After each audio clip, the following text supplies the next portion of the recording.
নমস্কার বন্ধুরা, মনীষা রান্নাঘরে সবাইকে স্বাগত। আজকে আমি রান্না করব ঘুগনি। খুব অল্প সময়ে রান্না করব এই ঘুগনিটা। হাতে যখন সময় কম থাকবে বা কোনো সময় শরীর ভালো থাকে না, সেই সময় আমি রান্না করব অল্প সময়ের মধ্যে ঘুগনি। তো বন্ধুরা, আমার এই রেসিপিটি যদি আপনাদের ভালো লেগে থাকে অবশ্যই লাইক, কমেন্ট, শেয়ার এবং সাবস্ক্রাইব করে পাশে থাকবেন। এবং আমার এই ভিডিওটি শেষ পর্যন্ত দেখার জন্য আপনাদের কাছে আমার বিনীত অনুরোধ রইল। আর আমার যারা নতুন বন্ধুরা অবশ্যই সাবস্ক্রাইব করে আমার পাশে থাকবেন। এবার চলুন বন্ধুরা, আমি রান্নাটা শুরু করি। এখানে আমি 250 গ্রাম মটর নিয়েছি। মটরটাকে আমি রাত্রে ভিজিয়ে রেখে দিয়েছিলাম। এবার নিয়েছি আলুগুলোকে আমি এইভাবে বড় বড় করে কেটে নিয়েছি। হাতে যেহেতু সময় কম, ছোট ছোট করে কাটিনি এবং তেলেও ভাজবো না। তো এখন আমি কয়েকটা উপকরণ নিয়েছি। আর নিয়েছি কাঁচা লঙ্কা, পেঁয়াজ কুচি, আদা রসুন বাটা, টমেটো আর লঙ্কা গুঁড়ো, হলুদ গুঁড়ো, ধনেপাতা কুচি, সর্ষের তেল এবং নিয়েছি লবণ। আর ফোড়নের জন্য নিয়েছি গোটা জিরে, গোটা গরম মশলা, তেজপাতা আর একটা শুকনো লঙ্কা আমি নিয়ে নেব। এবার প্রেসার কুকারে আমি মটরগুলো দিয়ে দিলাম। মটরগুলো সবগুলো দিয়ে দিয়েছি। এখন আমি কেটে রাখা আলুগুলো দিয়ে দেব। আলু দিয়ে দিচ্ছি লবণ। এবার লবণ দেওয়ার পরে দিয়ে দিলাম জল দিয়ে আমি এবার ঢাকনা দিয়ে দিচ্ছি। এখন আমি মটর আলু সেদ্ধ করে নেব। তো বন্ধুরা, মটর আলু সেদ্ধ হয়ে গেছে। এখন আমি একটা বড় সাইজের বাটি নিয়েছি এবং বাটিতে ঢেলে নিয়েছি। দেখুন বন্ধুরা, আলু আর মটর কতটা ভালোভাবে সেদ্ধ হয়ে গেছে। এখন গ্যাসে একটা কড়াই বসিয়ে দিয়েছি। কড়াইতে দিয়ে দিলাম সর্ষের তেল। তেলটা গরম হয়ে গেছে। এখন দিয়ে দিচ্ছি ফোড়ন। তো শুকনো লঙ্কা, তেজপাতা, গোটা জিরে আর গোটা গরম মশলা দিয়ে দিলাম। ফোড়নটা একটু ভাজা ভাজা হয়ে আসলেই এবার দিয়ে দিচ্ছি একটা বড় সাইজের পেঁয়াজ কুচি। পেঁয়াজ দিয়ে ভালো করে আমি নেড়ে চেড়ে নেব।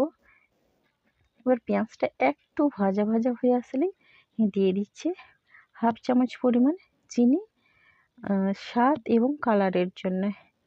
এবার চিনিটা দিয়ে পেঁয়াজটাকে একটু লাল লাল করে ভেজে নেব। পেঁয়াজটা আমার ভাজা হয়ে গেছে। এখন দিয়ে দিচ্ছি 1 চামচ আদা রসুন বাটা। আদা রসুন বাটা দিয়েও ভালো করে আমি নেড়ে চেড়ে নিচ্ছি। এরপরে দিয়ে দিচ্ছে হলুদ গুঁড়ো এবং লঙ্কার গুঁড়ো। এরপরে দিলাম জিরে গুঁড়ো আর ধনে গুঁড়ো। জিরে গুঁড়ো, ধনে গুঁড়ো দিয়ে ভালো করে নেড়ে চেড়ে নেব। এখন দিয়ে দিচ্ছে টমেটো কুচি দিয়েও ভালো করে আমি মশলাটা কষিয়ে নেব। মশলাটা কষানো হয়ে গেলে দিয়ে দিচ্ছি যেই বাটিতে হলুদ দিয়েছিলাম সেই বাটিতে অল্প একটু জল দিয়েও ভালো করে আমি মশলাটাকে নেড়ে চেড়ে কষিয়ে নেব। এবার মশলাটা অনেকটাই কষানো হয়ে গেছে। এখন আমি দিয়ে দিচ্ছি আলু আর মটর।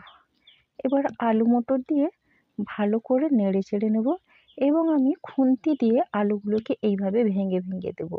দিলে ঘুগনিটা খেতে খুব ভালো লাগবে আর গ্রেভিও হবে। তো বন্ধুরা দেখুন, আলুগুলোকে ভেঙে আমি এইভাবে মটরের সঙ্গে মিশিয়ে নিয়েছি। এখন আমি দিয়ে দিচ্ছি পরিমাণ মতো জল। জলটা অবশ্যই একটু বেশি পরিমাণে দিতে হবে, কেননা ঘুগনিটা যখন হবে তখন কিন্তু মটর আলু ওই ঝোল টেনে নেবে। তার জন্য একটু বেশি পরিমাণে জল দিলাম। এবার জল দিয়ে ভালো করে নেড়েচেড়ে নিলাম। এখন আমি দিয়ে দিচ্ছি পরিমাণ মতো লবণ দিয়েও ভালো করে নেড়েচেড়ে আমি মিশিয়ে নেব। তো এখন দিয়ে দিচ্ছি 3টে কাঁচা লঙ্কা চেরা দিয়ে আমি এবার ঘুগনিটা রান্না করে নেব। দেখুন বন্ধুরা, ঘুগনিটা আমার রান্না হচ্ছে, কত সুন্দর লাগছে।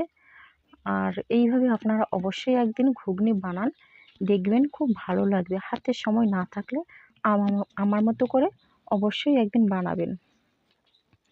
তো বন্ধুরা চলুন, এবার আমি এই ঘুগনিটা বেশি না 5-7 মিনিট ফুটিয়ে নেব, কেননা আলু মটর যেহেতু আমার সেদ্ধ করা হয়ে গেছে। তো বন্ধুরা দেখুন, ঘুগনিটা আমার হয়ে গেছে। এবার আমি নামিয়ে নেব। নামানোর আগে কিন্তু দিয়ে দিচ্ছে গরম মশলা গুঁড়ো আর দিয়ে দিচ্ছে ধনেপাতা কুচি। এবার গরম মশলা গুঁড়ো আর ধনেপাতা কুচি দিয়ে ভালো করে নেড়ে চেড়ে আমি ঘুগনিটাকে নামিয়ে নেব। আমি কিন্তু খুব অল্প তেল মশলায় ঘুগনিটা রান্না করলাম। আপনারাও এইভাবে রান্না করবেন, দেখবেন খেতে খুব ভালো লাগবে। আর কেমন হয়েছে অবশ্যই কমেন্ট করে বলবেন। অবশ্যই আমিও আপনাদের কমেন্টের অপেক্ষায় থাকব। তো দেখুন বন্ধুরা, খুব দেখতে ভালো লাগছে। আর ঘুগনিটার ঘনত্ব এইভাবে হবে। আর এই ঘুগনি ভাত, রুটি, মুড়ি সবগুলোর সঙ্গে খেতে খুব ভালো লাগবে। তো বন্ধুরা, সবাই সুস্থ থাকবেন, ভালো থাকবেন। আর আমার এই ভিডিওটি শেষ পর্যন্ত দেখার জন্য আপনাদের ধন্যবাদ রইল। ভালো থাকবেন।